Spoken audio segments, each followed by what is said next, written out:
नमस्कार, मैं हूं नगमा। प्रधानमंत्री फिर से दो देशों के दौरे पर हैं और ये दो देश हैं ब्रुनेई और सिंगापुर। बहुत सारे लोगों ने ब्रुनेई का नाम नहीं सुना होगा। साउथ ईस्ट एशिया में एक छोटा सा मुल्क है। आज प्रधानमंत्री ब्रुनेई पहुंच गए हैं, कल सिंगापुर के लिए रवाना होंगे। आज दोपहर के 3 बजे के आसपास प्रधानमंत्री नरेंद्र मोदी ब्रुनेई पहुंचे, जहां पर उनका भव्य स्वागत हुआ। प्रधानमंत्री के स्वागत के लिए वहां के शहजादे हाजी अल मोहतदी बिल्ला मौजूद थे। प्रधानमंत्री की ब्रुनेई यात्रा अपने आप में ऐतिहासिक है, क्योंकि भारत और ब्रुनेई के 40 सालों के डिप्लोमेटिक रिश्तों में ये पहली बार है जब भारत के प्रधानमंत्री ब्रुनेई का दौरा कर रहे हैं। किसी भी भारतीय प्रधानमंत्री का ये पहला ब्रुनेई दौरा है। 40 सालों के रणनीतिक संबंधों को ये और गहराई देने वाला दौरा माना जा रहा है। इस दौरे पर प्रधानमंत्री ब्रुनेई के सुल्तान हाजी हसन अल बोल्किया से मिलेंगे। इस मुलाकात में अंतरिक्ष में सहयोग, ऊर्जा सहयोग और ठहरे हुए कारोबार को बढ़ाने पर बात की जाएगी। ये ब्रुनेई का दौरा और सिंगापुर का दौरा प्रधानमंत्री के एक्ट ईस्ट पॉलिसी का विस्तार माना जा रहा है। मौजूदा सरकार में एक्ट ईस्ट पॉलिसी पर काफ़ी फोकस रहा है और इन मुल्कों का दौरा इसके तहत ही देखा जा रहा है। ईस्ट के देशों से नाता जोड़ने की नीति के तहत ये दौरा एक अलग अहमियत भी रखता है। वैसे तो ब्रुनेई बहुत ही छोटा सा देश है। यहाँ पे ये साउथ ईस्ट एशिया का एक देश है, जहाँ पे साउथ चाइना सी भी है, लेकिन एक दौर में इसकी दौलत के किस्से बहुत मशहूर रहे। ख़ास करके वो परिवार जो इसके शासन जो इस पर शासन करता रहा, उनकी दौलत के किस्से बहुत मजबूत रहे। जो सुल्तान रहे ब्रुनेई के, वो सबसे अमीर लोगों में शुमार होते रहे। ब्रुनेई दक्षिण पूर्व एशिया यानी साउथ ईस्ट एशिया के नक्शे पर एक छोटा सा बिंदु है, इससे ज़्यादा बड़ा नहीं। उसकी कुल आबादी 4.5 लाख से कुछ ऊपर की है, यानी भारत के एक छोटे से कस्बे से भी कम। उसका कुल इलाका 5,750 वर्ग किलोमीटर के आसपास है, यानी दिल्ली एनसीआर इससे बड़ा ही होगा। लेकिन ब्रुनेई एक दौर में अपने तेल कुओं की मार्फत दुनिया के सबसे संपन्न देशों में रहा। इसकी प्रति व्यक्ति आय $35,813 सालाना है। यहाँ की 82% आबादी मुस्लिम है। जो बाकी की आबादी है उसमें ईसाई हैं, बौद्ध हैं और दूसरे लोग हैं। ब्रुनेई के सुल्तान की दौलत बहुत चर्चा में रही, बहुत ही शौकीन है वो, ये भी चर्चा में रहा। उनका महल, उनके जेट, उनकी सैकड़ों गाड़ियाँ, ये सब सुर्खियों में रहे। लेकिन इस छोटे से देश के साथ नए सिरे से कूटनीतिक संबंध विकसित करने का अपना ख़ास मतलब है। सिर्फ एक दिन के दौरे से प्रधानमंत्री एक ऐसी कूटनीतिक साख हासिल कर सकते हैं जो अरसे तक काम आएगी। ब्रुनेई के अलावा प्रधानमंत्री नरेंद्र मोदी सिंगापुर का दौरा कर रहे हैं, जिसकी अपनी अहमियत है। सिंगापुर भी दुनिया में एक बहुत ही छोटा सा देश है, दुनिया के नक्शे पर एक बिंदु जैसा है, लेकिन सिंगापुर की कारोबारी हैसियत का खासी बड़ी है। सिंगापुर की आबादी सिर्फ 60 लाख के आसपास है। सिंगापुर का इलाका 735 वर्ग किलोमीटर है, लेकिन उसकी जीडीपी करीब $800 बिलियन है और उसकी प्रति व्यक्ति आय $1,33,737 सालाना है। यानी सिंगापुर एक छोटा मुल्क सही, एक अमीर मुल्क है। प्रधानमंत्री मोदी ने इन दोनों देशों की यात्रा की जो अहमियत है, एक्स पर एक पोस्ट में डाला है। उन्होंने ये लिखा है कि अगले 2 दिन मैं ब्रुनेई, दारुस्सलाम और सिंगापुर रहूँगा। फोकस इन दोनों देशों के साथ रिश्तों को और गहराई देने पर होगा। भारत ब्रुनेई के कूटनीतिक संबंध 40 साल पुराने हैं। मैं सुल्तान हाजी हसन अल बोल्किया से मिलूँगा। सिंगापुर में मेरी राष्ट्रपति थरमन षणमुगरत्नम और प्रधानमंत्री लॉरेंस सहित कई मंत्रियों से मुलाकात होनी है। हम अहम क्षेत्रों में संबंधों को और मजबूती देंगे। तो प्रधानमंत्री की ये लुक ईस्ट पॉलिसी है जिस पर कि हम बात करेंगे। आपको पहले एक ग्राफिक के ज़रिए दिखाना चाहते हैं कि जो सुल्तान हैं ब्रुनई के, उनके बारे में क्या क्या मशहूर है। तो आइए इस ग्राफिक के ज़रिए देखते हैं कि सुल्तान हसन अल बोल्किया जो हैं, उनके पास कुल 28 बिलियन यूएस डॉलर की दौलत है, जो उन्हें दुनिया के सबसे अमीर लोगों में शामिल करती है। ब्रुनई के सुल्तान के पास 7,000 गाड़ियां हैं, जिसमें 600 रोल्स रॉयस है, 450 फरारी और 350 बेंटले लग्जरी गाड़ियां हैं। इनमें सोने की कोटिंग वाली रोल्स रॉयस सबसे ज़्यादा चर्चा में है। सुल्तान की शान और शौकत का आलम यह है कि उनके पास बोइंग 747-400 है, जिसमें सोने की सजावट है, सोने और के क्रिस्टल के शैंडलियर्स लगे हैं और इसे फ्लाइंग पैलेस कहा जाता है। इसकी कीमत 400 मिलियन यूएस डॉलर बताई जाती है। उनका महल, उसका नाम है इस्ताना नूरुल ईमान। ये दुनिया का सबसे बड़ा महल बताया जाता है, जिसमें 1700 कमरे हैं, 257 बाथरूम हैं। तो सबसे पहले चलते हैं मेरी सहयोगी कादम्बिनी शर्मा के पास। कादम्बिनी, ये भारत और ब्रुनई दारुस्सलाम के बीच जो कूटनीतिक रिश्ते रहे हैं 40 साल के, उसमें एक बहुत बड़ी एक बड़ा कदम के तौर पे देखा जा रहा है कि पहली बार प्रधानमंत्री वहाँ पर गए हैं। तो उनके इस दौरे की अहमियत इस वक्त क्या है? ये क्या भारत की जो लुक ईस्ट पॉलिसी है उसके तहत ही इसका महत्व समझा जाए? ब्रुनई और सिंगापुर दोनों इस समय जाने की क्या वजह रही और कितना इम्पोर्टेंस है इसका? देखिए, दोनों ही इंडो पैसिफिक नेशंस हैं, दोनों आसियान के सदस्य हैं, दोनों आर्थिक रूप से बेहद मजबूत हैं और भारत के लिए बेहद अहम भी। अगर पहले हम ब्रुनई की बात करें तो वहाँ पर ऐसा पहली बार हो रहा है 40 सालों के कूटनीतिक रिश्ते में कि प्रधानमंत्री भारत के वहाँ पर गए हैं। वहाँ पर वो सुल्तान से भी मिलेंगे वहाँ के, और बाकी मसलों पर भी बात होगी। पहले सुल्तान यहाँ पर जो हैं वो आ चुके हैं, भारत आ चुके हैं 2018 में। जब आखिरी बार वो आए थे उस वक्त गणतंत्र दिवस समारोह में बाकी आसियान देशों के नेताओं के साथ वो मुख्य अतिथि भी यहाँ पर थे। तो अब जब पीएम वहाँ पर गए हैं तो कई मसलों पर बातचीत होगी, कई क्षेत्रों में अहम सहयोग भी है। खासकर अगर हम अंतरिक्ष के टेक्नोलॉजी की बात करें तो वहाँ पर बहुत सहयोग है। वहाँ पर टेलीमेट्री और कमांड सेंटर्स हैं, जहाँ पर जो ईस्ट के तरफ जो सैटेलाइट्स भारत छोड़ता है उसको मॉनिटर करता है, उसमें आगे देखता है। वहाँ से करीब 260 मिलियन डॉलर का पर साल ट्रेड होता है, जिसमें से 60 से 70% हाइड्रोकार्बन्स का है, जैसे नेचुरल गैस हो या फिर क्रूड ऑयल हो। भारत की उम्मीद ये भी है कि हो सकता है कि एक वहाँ पर एक बेहतर MOU वहाँ पर हो जाए या लॉन्ग टर्म अंडरस्टैंडिंग हो जाए, जिससे कि नेचुरल गैस जिसकी ज़रूरत भारत को आगे पड़ने वाली है बहुत ज़्यादा, वो और ज़्यादा मात्रा में वहाँ से भारत आ सके। डिस्टेंस दोनों देशों में बहुत ज़्यादा नहीं है, इसलिए ये संभव भी होगा और कॉस्ट इफेक्टिव भी होगा। तो ये एक बहुत अहम चीज़ है। बाकी जो अंतरिक्ष के जो कमांड सेंटर्स वहाँ पर टेलीमेट्री के हैं, उनमें चेंजेस लगातार होते रहते हैं, उसको अपग्रेड किया जाता है। नज़र रखने के लिए, मॉनिटर करने के लिए भारतीय सैटेलाइट्स के लिए ये बेहद अहम है। कई मुलाकातें कल भी स्लेटेड हैं वहाँ पर, वो ज़रूरी भी हैं, और माना जा रहा है कि सुल्तान से भी प्रधानमंत्री की भेंट होगी।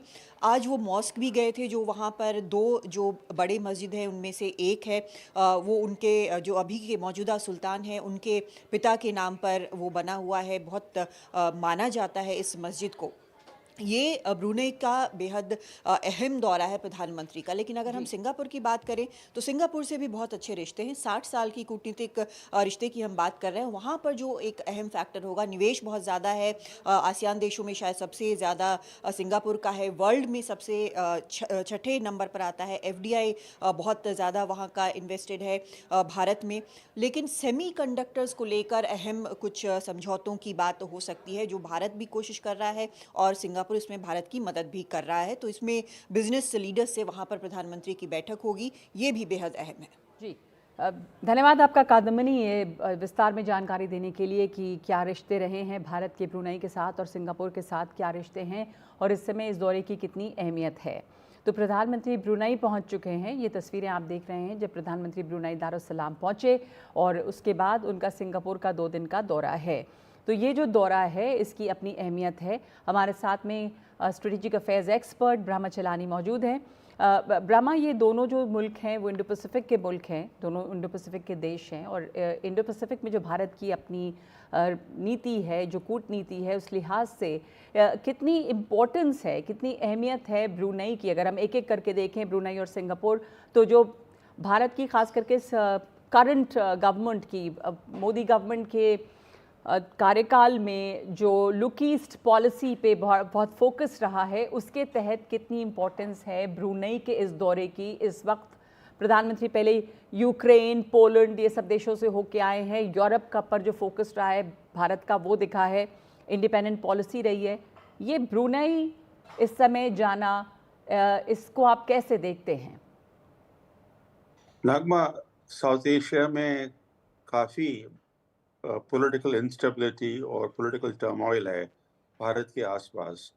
बांग्लादेश बिल्कुल टर्मोइल में है, पाकिस्तान तो काफ़ी समय से है, म्यांमार में तो एक लड़ाई चल रही है, श्रीलंका में पॉलिटिकल और इकोनॉमिक इंस्टेबिलिटी है, नेपाल में भी इंस्टेबिलिटी है। तो इस समय लुक ईस्ट और एक्ट ईस्ट करना बहुत ज़रूरी है भारत के लिए, क्योंकि इमीडिएट नेबरहुड में इतना ट्रबल है, तो इस वजह भारत को बियॉन्ड द रीजन देखना पड़ता है। और बियॉन्ड द रीजन का मतलब जो देश जिनके साथ भारत के रिश्ते रहे हैं हिस्टोरिकली, वो सारे देश भारत के ईस्ट पर हैं। Myanmar, Thailand, Cambodia, Laos, Vietnam, Indonesia, Brunei तो एक बहुत ही मिनी स्टेट है, मगर आप देखिए कि जो देश का जो इम्पोर्टेंस होता है दुनिया में, वो देश के साइज पर डिपेंड नहीं करता है। सिंगापुर एक सिटी स्टेट है और उसका जो फाइनेंशियल क्लाउड है दुनिया में वो काफ़ी ज़बरदस्त है।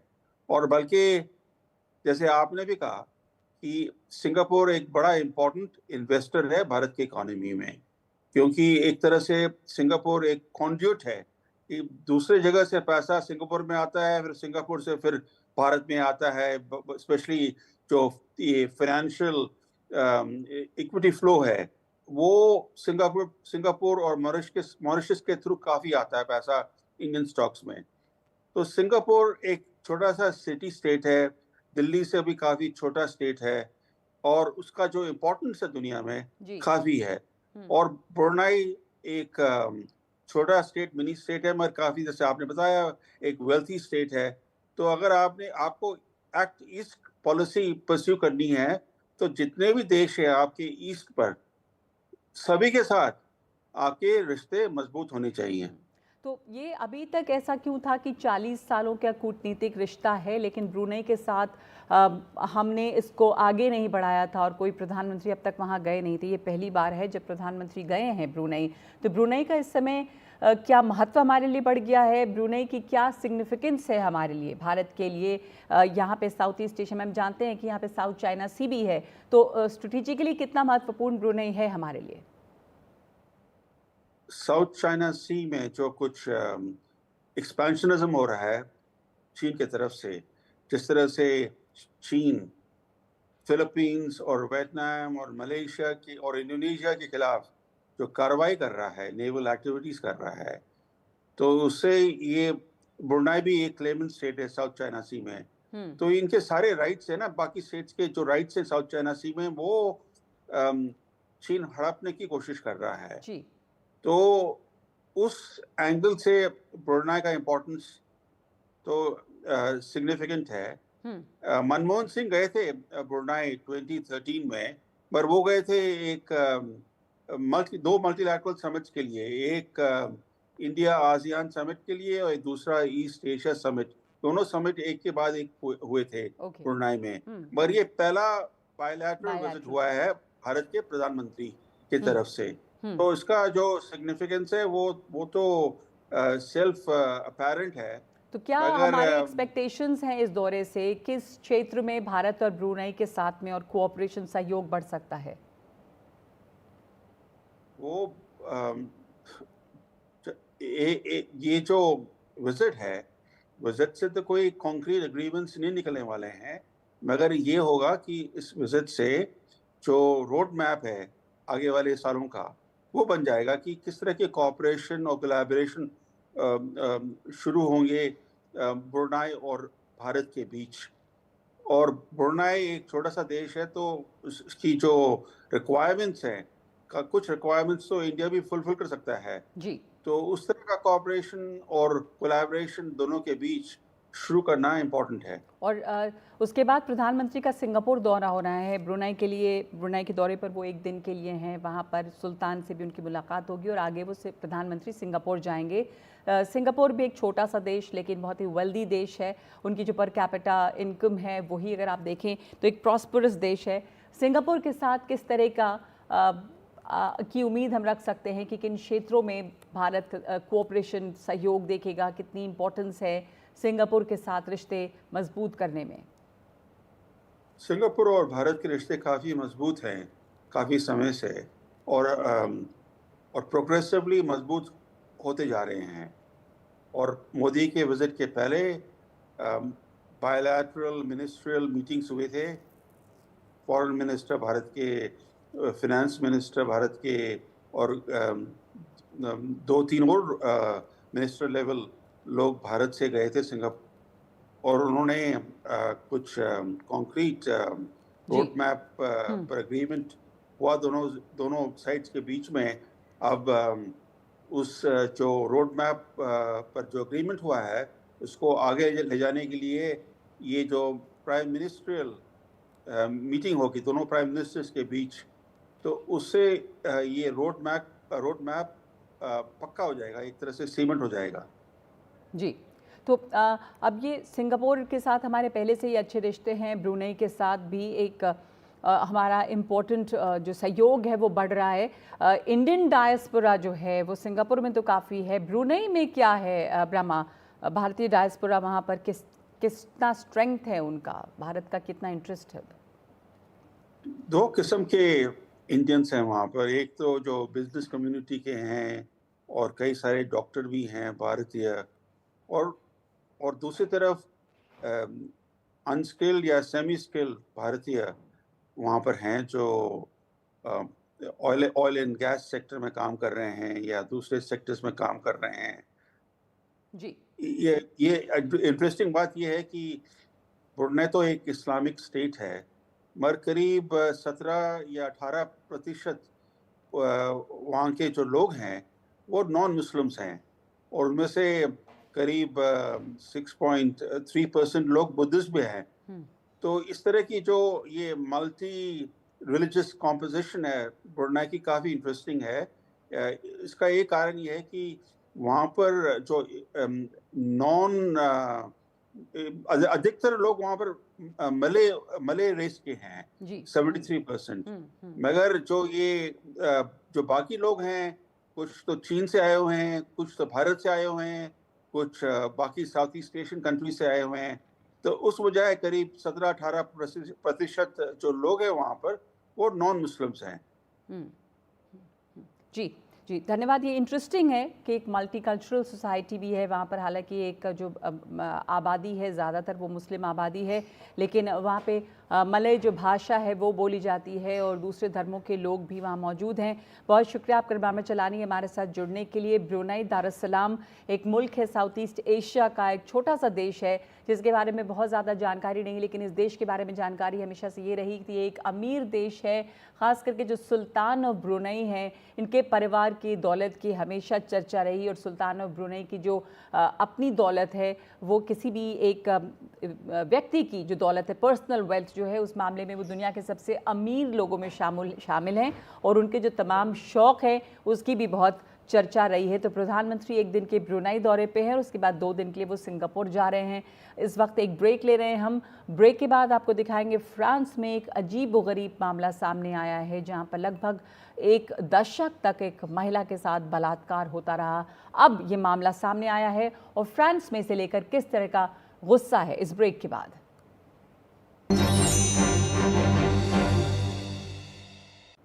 रूस और यूक्रेन के युद्ध में ताज़ा अपडेट ये है कि रूस ने बैलिस्टिक मिसाइल से यूक्रेन के पोल्टोवा शहर पे हमला किया है, जिसमें 41 लोगों के मारे जाने की खबर है, जबकि 180 लोग इसमें घायल हो गए हैं। रूस की 2 बैलिस्टिक मिसाइल ने यूक्रेन के मिलिट्री एजुकेशन फैसिलिटी पे हमला किया। 2 रूसी बैलिस्टिक मिसाइल ने एक अस्पताल पर हमला किया। अलार्म और हमले के बीच समय इतना कम था कि बताया जा रहा है कि लोग वहां से भाग नहीं पाए। राष्ट्रपति ज़ेलेंस्की ने ट्वीट किया है, एक्स पे पोस्ट किया है और कहा है कि रूस को इस हमले की कीमत चुकानी पड़ेगी। इन्होंने पोस्ट करते हुए ये लिखा है कि हम दुनिया के सभी बड़े देशों से अपील करते हैं, जिसमें भी ये ताकत है, कि वो इस आतंक को रोके। यूक्रेन को एयर डिफेंस सिस्टम और मिसाइल चाहिए, लॉन्ग रेंज मिसाइल जो हमें रूस के आतंक से बचाए। हमें उसकी फ़ौरन ज़रूरत है। हर दिन जो बीत रहा है, इसका मतलब है कि और जानों का नुकसान हो रहा है।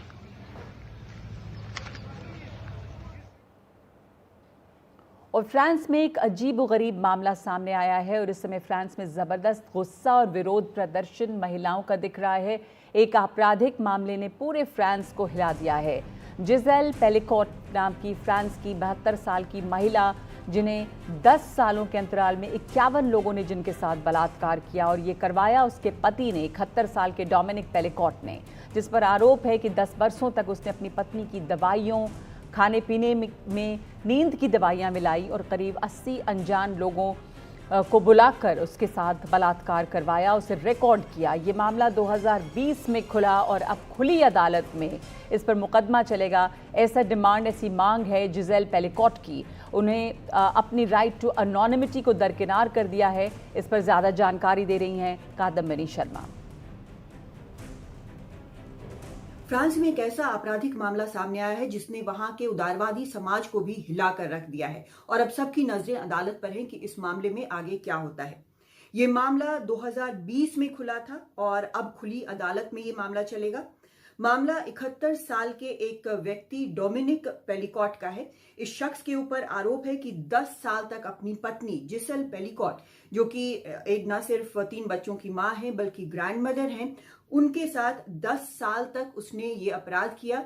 उनकी दवाइयों में, उनके खाने में, उनके ड्रिंक्स में नींद की, बेहोशी की दवाएं मिलाकर देता रहा और जब वो बेहोश होती थी तो कम से कम 80 लोगों से, अनजान लोगों से उनका बलात्कार करवाया, उसे फिल्म किया, उसे रिकॉर्ड किया। मामला 2020 में तब खुला जब ये शख्स जो है एक सुपरमार्केट में ऐसे ही एक महिला की गलत रिकॉर्डिंग करते हुए पकड़ा गया। उसे एक सिक्योरिटी गार्ड ने पकड़ा। पुलिस ने घर पर छापा मारा। घर में एक यूएसबी ड्राइव मिली।